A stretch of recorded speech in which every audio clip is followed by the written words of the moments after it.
Get ready for the countdown. 10, 9, 8, 7, 6, 5, 4, 3, 2, 1, 0.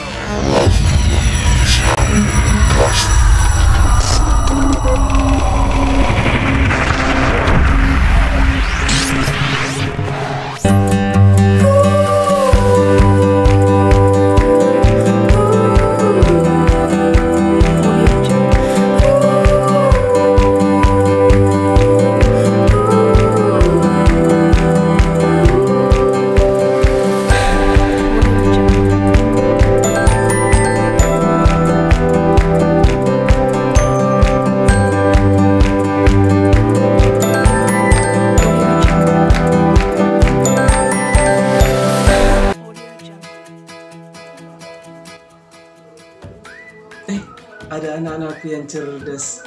Assalamualaikum warahmatullahi wabarakatuh.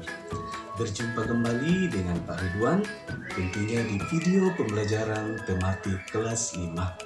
Nah, anak-anak yang cerdas, pada video pembelajaran kali ini kita akan bersama-sama mempelajari tema 2, udara bersih bagi kesehatan. Pada subtema 2, pentingnya udara bersih bagi pernapasan, dan pada pembelajaran kedua. Baik anak-anak yang cerdas, seperti biasa sebelum kita memulai pelajaran pada hari ini, tentunya harus kita awali dulu dengan berdoa supaya pembelajaran kita hari ini dilancarkan oleh Allah Subhanahu wa Ta'ala dan kalian semua diberikan kemudahan dalam memahami pelajaran pada hari ini. Baik, berdoa dimulai. Bismillahirrahmanirrahim. Raditu billahi robba wa bil islami dina wa bi muhammadin nabiyya wa rasula. Rabbi zidni ilman warzuqni fahman. Artinya, aku ridho Allah Subhanahu wa Ta'ala sebagai Tuhanku, Islam sebagai agamaku, dan Nabi Muhammad sallallahu alaihi wasallam sebagai Nabi dan Rasulku. Ya Allah, tambahkanlah aku ilmu dan berilah aku pengertian yang baik. Amin. Amin amin ya rabbal alamin. Nah, adapun tujuan pembelajaran yang ingin kita capai pada pembelajaran kali ini adalah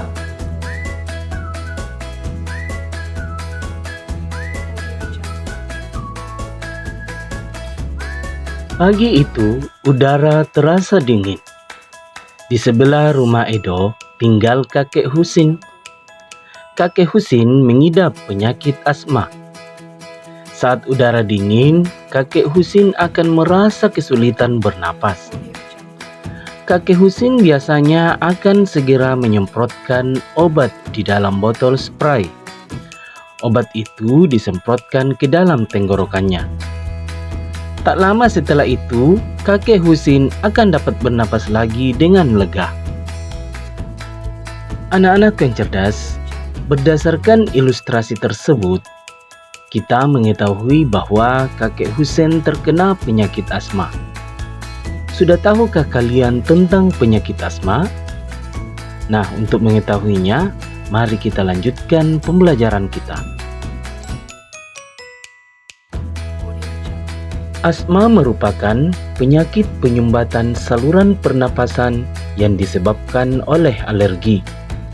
Pencetus alergi misalnya udara dingin, rambut, bulu kotoran, debu, atau tekanan psikologis.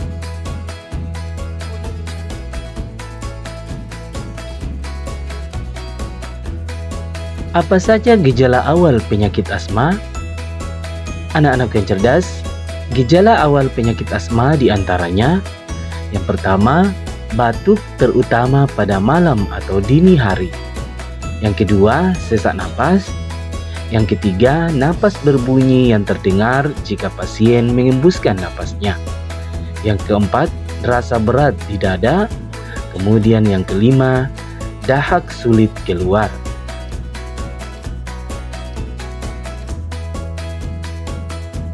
Dalam perkembangannya, pasien berpenyakit asma dapat mengalami gejala berat.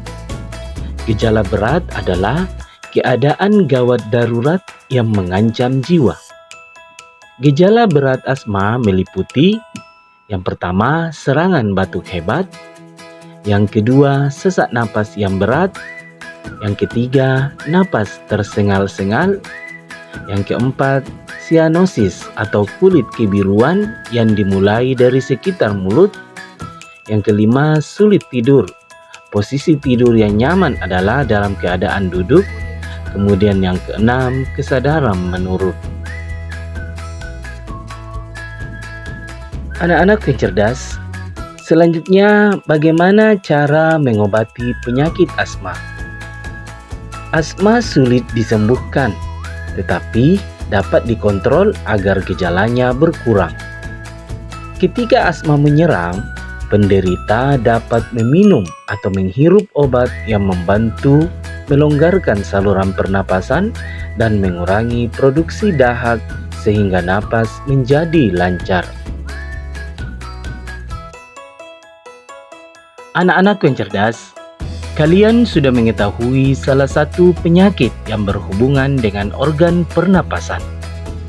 Untuk menambah pengetahuanmu, kalian dapat mencari informasi mengenai penyakit lain yang berhubungan dengan organ pernapasan, seperti influenza, bronkitis, tonsilitis, dan pneumonia.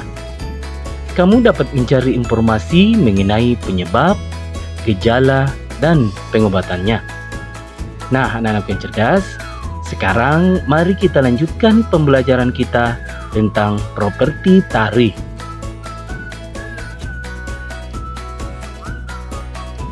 Properti tari adalah benda-benda atau peralatan yang digunakan sebagai penunjang pertunjukan tari.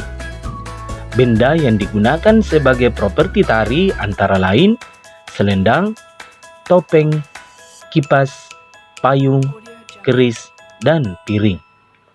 Properti tari berfungsi untuk menambah nilai keindahan tarian yang dipertunjukkan dan sebagai media penyampai pesan dari tari yang ditampilkan.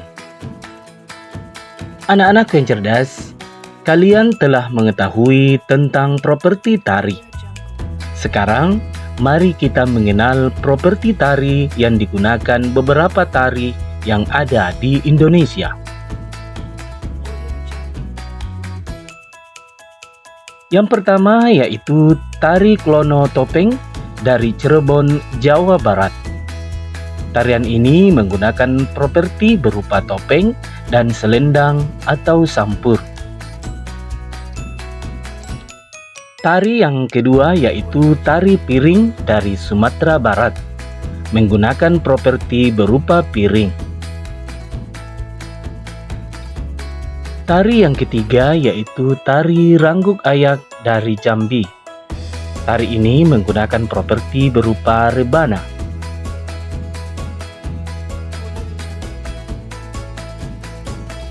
Tari yang keempat yaitu tari Legong dari Bali, menggunakan properti berupa kipas. Selanjutnya tari payung dari Sumatera Barat, menggunakan properti berupa payung. Anak yang cerdas, demikianlah pembelajaran kita pada hari ini. Mudah-mudahan apa yang telah Pak Ridwan jelaskan tadi bisa kalian pahami, dan mudah-mudahan video pembelajaran ini bisa memberikan manfaat untuk kalian.